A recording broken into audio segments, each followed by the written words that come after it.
name's Elizabeth Ciordia, and it's August 9th, 2024, and we're currently in week 6 of Biology 230, Anatomy and Physiology 1. And today we'll be discussing the muscles. So the origin is the end of the muscle that attaches to a fixed bone. And then we have the insertion, which is a movable muscle that attaches to the bone that's being pulled. Then we have the main or principal muscle that's being moved, and that's called the prime mover. Then we have the synergist, which is like a helper to the prime mover. It assists the prime mover with a specific action at a joint. And then we have the antagonist, which is the opposite of the prime mover.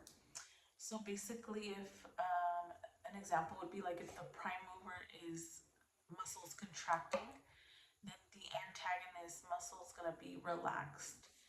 And two main functions of the antagonist is that it helps maintain body position as well as it helps with rapid movements.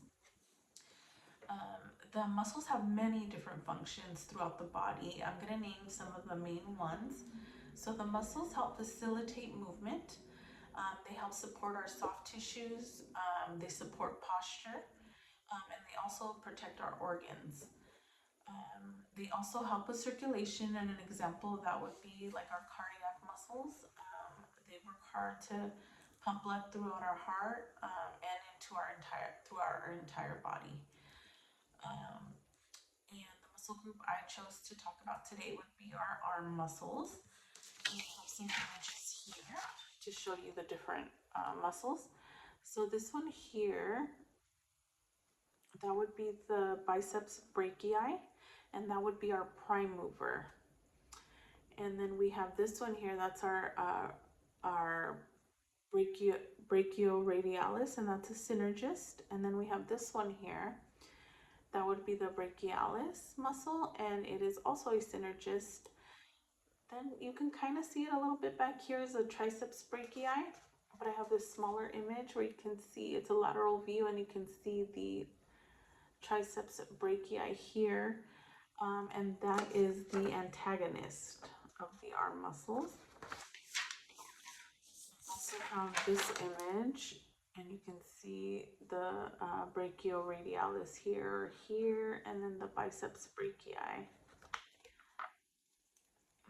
And then also the right up in here, you can see the brachialis.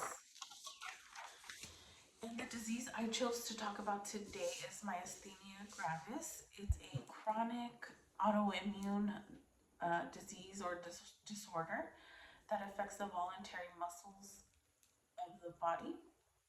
It causes a weakness and a rapid fatigue of the muscles.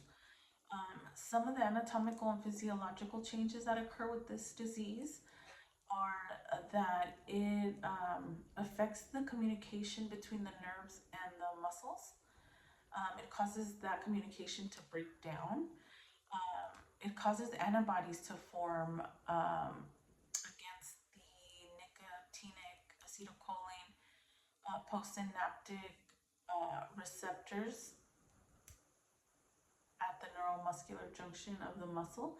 So it basically blocks or destroys those receptor sites. So it causes a problem for the nerves and the muscles to communicate, or it alters the communication. So this disease causes a severe weakness.